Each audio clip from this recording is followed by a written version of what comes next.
दोस्तों आज के इस वीडियो में हम आपके BSc first year second semester zoology के एक इम्पॉर्टेंट टॉपिक ग्लाइको कंजुगेट्स को डिस्कस करने वाले हैं।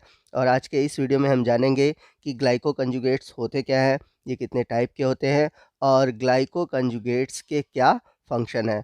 तो कुल मिलाकर आज का वीडियो आपके लिए बड़ा इंपॉर्टेंट होने वाला है। वीडियो को ध्यान से देखिएगा और पूरा देखिएगा। वीडियो को स्टार्ट करने से पहले मैं आपको बता दूं कि यूनिट फर्स्ट से जुड़े हुए जो टॉपिक है मैंने पहले इसके वीडियो अपलोड कर रखे हैं। आप चाहे तो हमारे चैनल के प्लेलिस्ट में जाएं। आपके सिलेबस में जितने भी टॉपिक हैं उन सभी टॉपिक के वीडियो आपको सीरियल से देखने को मिल जाएंगे। तो आप ज़रूर उन सभी टॉपिक के वीडियो को देखिएगा ताकि आपके कंसेप्ट क्लियर हो जाए। तो आइए वीडियो की शुरुआत करते हैं और सबसे पहले बात करते हैं कि ग्लाइको कंजुगेट्स होते क्या हैं। Glycoconjugates are also known as modified carbohydrates. तो जो ग्लाइको कंजुगेट्स होते हैं वो कार्बोहाइड्रेट के रूपांतरित रूप होते हैं। यानी कि जो कार्बोहाइड्रेट्स होते हैं उनमें कुछ बदलाव किया जाता है और उन्हीं बदलाव के द्वारा ग्लाइको कंजुगेट्स मिलते हैं। तो ग्लाइको कंजुगेट्स का जो बेसिक यूनिट होता है उसमें कार्बोहाइड्रेट्स ज़रूर होता है।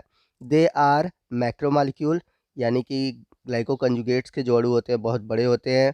Conjugates of carbohydrates with protein और लिपिड्स। तो ग्लाइको कंजुगेट्स का निर्माण होता कैसे है, तो आपको बता दो कि कार्बोहाइड्रेट से जब कोई अदर ग्रुप जुड़ता है जिसे हम कंजुगेट्स भी कहते हैं, तो अदर ग्रुप जुड़ता है। अदर ग्रुप कौन कौन से, जैसे प्रोटीन जुड़ा, लिपिड जुड़ा। तो जब ये सभी ग्रुप कार्बोहाइड्रेट से जुड़ते हैं तो फॉर्मेशन होता है ग्लाइको कंजुगेट्स का। फॉर एग्जांपल अगर हम बात करें, कार्बोहाइड्रेट से जुड़ता है प्रोटीन तो उसे हम बोलते हैं ग्लाइकोप्रोटीन। अगर जुड़ता है लिपिड तो उसे हम बोलते हैं ग्लाइकोलिपिड। तो ग्लाइकोलिपिड, ग्लाइकोप्रोटीन, ये सभी क्या है, ये सभी हैं glycoconjugates. They act as a information carrier. तो जो ग्लाइको कंजुगेट्स होते हैं यह एक तरह से इंफॉर्मेटिव कैरियर होते हैं, यानी कि संदेश वाहक होते हैं। इसके अलावा कुछ स्पेसिफिक ग्लाइको कंजुगेट्स होते हैं जो कि सेल रिकॉग्निशन का काम करते हैं या फिर सेल माइग्रेशन का काम करते हैं। तो इन सभी टॉपिक को हम आगे वीडियो में डिटेल से डिस्कस करेंगे। तो यहाँ पर आप नीचे एग्जाम्पल देख सकते हैं ग्लाइको कंजुगेट्स के। जैसा कि मैंने ऊपर बताया था कि अगर कार्बोहाइड्रेट से प्रोटीन जुड़ता है तो उसे हम बोलते हैं ग्लाइकोप्रोटीन। अगर लिपिड जुड़ता है तो ग्लाइकोलिपिड। तो ये सभी एग्जाम्पल किसके हैं, ग्लाइको कंजुगेट्स के हैं। यदि हम बात करें टाइप्स ऑफ ग्लाइको कंजुगेट्स की, तो ग्लाइको कंजुगेट्स 3 टाइप्स के होते हैं। फर्स्ट है प्रोटियोग्लाइकेंस, सेकेंड है ग्लाइकोप्रोटीन, थर्ड है ग्लाइकोलिपिड एंड लिपोपॉलीसैकेराइड, जिसे शॉर्ट में हम बोलते हैं LPS। तो आइए सबसे पहले हम बात करते हैं प्रोटियोग्लाइकेंस की। Proteoglycans are glycosylated protein in which one or more glycosaminoglycan chain is are covalently attach to core protein. तो प्रोटियोग्लाइकेंस एक प्रकार के ग्लाइकोसाइलेटेड प्रोटीन होते हैं। ग्लाइकोसाइलेटेड प्रोटीन क्या होता है मैं आपको बता दूं, जब प्रोटीन किसी कार्बोहाइड्रेट से जुड़ा होता है या फिर घिरा होता है तो उसे हम बोलते हैं ग्लाइकोसाइलेटेड प्रोटीन या फिर प्रोटियोग्लाइकेंस। तो इसमें होता क्या है कि एक या एक से अधिक ग्लाइकोसेमिनोग्लाइकेंस, यानी कि ग्लाइकोसेमिनोग्लाइकेंस क्या होते हैं, ये एक पॉलीसेकेराइड चेन होते हैं। They are covalently attach to core protein, जो कि कोर प्रोटीन से कोवैलेंट बॉन्ड के थ्रू जुड़े होते हैं। तो जैसा कि आप नीचे डायग्राम में देख सकते हैं कि बीच में रेड कलर का कोर प्रोटीन है जिससे कि कार्बोहाइड्रेट सुकर यानी कि ग्लाइकोसेमिनोग्लाइकेन आपस में जुड़े हुए हैं, कई ढेर सारे जुड़े हुए हैं जो कि कोवैलेंट बॉन्ड से कोर प्रोटीन से जुड़ते हैं। आइए नेक्स्ट हम बात करते हैं फंक्शन ऑफ प्रोटियोग्लाइकेंस की।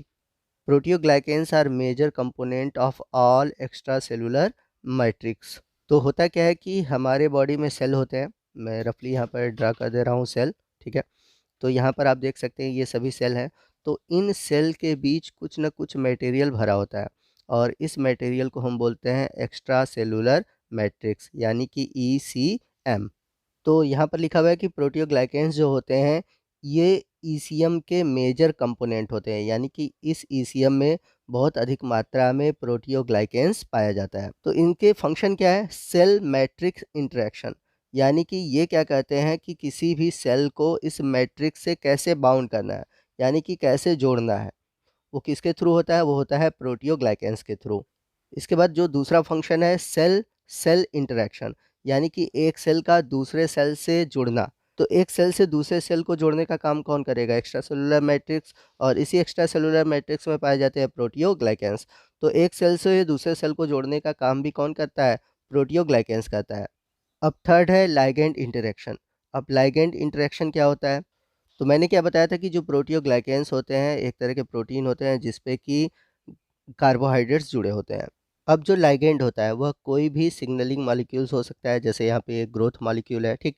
तो जो प्रोटियोग्लाइकेन से जुड़े हुए कार्बोहाइड्रेट्स हैं वो क्या कहते हैं, इन लाइगेंड से जुड़ जाते हैं और जितने भी सिग्नल हैं वो अपने अंदर भेज देते हैं, यानी कि एक सेल तक पहुंचा देते हैं।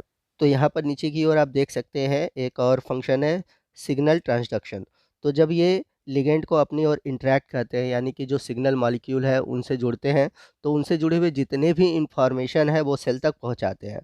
तो यहाँ पर भी फंक्शन किसका है? प्रोटियोग्लाइकेंस का है। अगला फंक्शन देखते हैं, some cell surface heparin sulfate proteoglycans bind to several growth factor and matrix protein and are involved in various signal transduction pathway implicated in the proliferation of cell and cell shape changes। तो कह रहा है कि कुछ cell surface पे heparin sulfate प्रोटियोग्लाइकेंस पाए जाते हैं। तो ये भी एक तरह के प्रोटियोग्लाइकेंस होते हैं जो कि सेल सरफेस पे पाए जाते हैं और मैट्रिक्स प्रोटीन से जुड़े होते हैं। तो ये क्या कहते हैं, जो सिग्नल ट्रांसडक्शन है, यानी कि जो लिगेंड जो सिग्नल को लेकर आ रहा है उनसे क्या कहते हैं कि प्रोटियोग्लाइकेंस से जोड़ते हैं। आपको बता दें कि जो हिपेरिन सल्फेट प्रोटियोग्लाइकेंस है ये एक विशेष तरह के प्रोटियोग्लाइकेंस होते हैं जो कि मैट्रिक्स से जोड़ते हैं और सिग्नल को पहुंचाते हैं। और इसी के साथ साथ ये क्या कहते हैं कि जो सेल डिवीज़न होने वाला होता है, यानी कि जब सेल का डिवीज़न होने वाला होता है तो उसे मैसेज कहते हैं, या इसी के साथ साथ अगर सेल मूव करने वाला होता है या सेल के जो शेप है उनमें चेंजेस होने वाला होता है, तो ये सभी मैसेज पहुंचाने का काम कौन करता है? Heparin sulfate proteoglycans. इसके अलावा प्रोटियोग्लाइकेंस के और भी ढेर सारे फंक्शन हैं, जैसे कि फॉर्मेशन ऑफ कार्टिलेज। तो ये कार्टिलेज का फॉर्मेशन करता है। तो हमारे ईयर्स में पाए जाने वाले जो कार्टिलेज बोन है तो वो किससे बने होते हैं? कॉम्बिनेशन ऑफ प्रोटियोग्लाइकेंस एंड कोलेजन जो हमारा कार्टिलेज होता है। इसके अलावा फंक्शन है रोल इन बोन। तो बोन में होता क्या है? डिकोरिन और बाइग्लाइकेंस बहुत अधिक मात्रा में पाए जाते हैं और इनमें कॉन्ड्रियोथिन सल्फेट या फिर डर्मेटेन सल्फेट ये दोनों केमिकल पाए जाते हैं।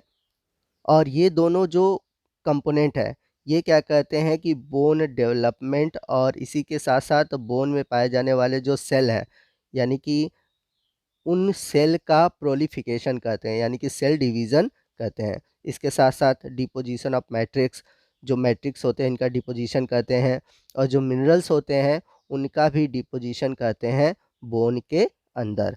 चलते हैं लास्ट फंक्शन की ओर, कैटायन बाइंडिंग, यानी कि जो कैटायन होते हैं यानी कि जो पॉजिटिव आयन होते हैं उनके साथ जुड़ने का काम करते हैं।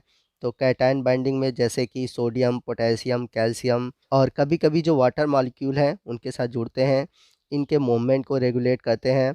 तो ये था फंक्शन ऑफ प्रोटियोग्लाइकेंस।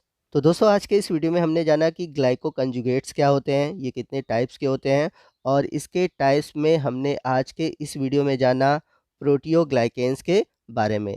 इसके अलावा बचे हुए हैं ग्लाइकोप्रोटीन्स और ग्लाइकोलिपिड। तो इन दोनों के बारे में हम आने वाले वीडियो में डिटेल से डिस्कस करेंगे। अगर एक ही वीडियो में मैं हर टॉपिक को डिस्कस करता हूँ तो वीडियो बड़ा ही लेंदी हो जाता है और बहुत ही बोरिंग टॉपिक हो जाता है।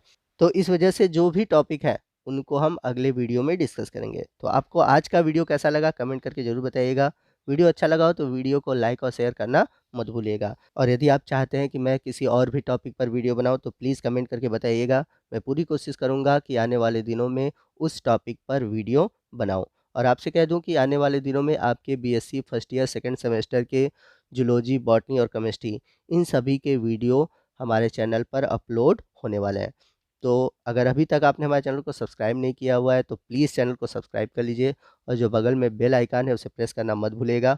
और अपने फ्रेंड से भी कहिए कि हमारे चैनल को सब्सक्राइब करें ताकि जितने भी आपके सिलेबस में टॉपिक हैं उन सभी टॉपिक को मैं डिस्कस कर पाऊँ और मुझे इससे मोटिवेशन भी मिलता है। तो आज के इस वीडियो में बस इतना ही। मिलते हैं अगले वीडियो में अगले टॉपिक के साथ। तब तक के लिए जय हिंद, जय भारत।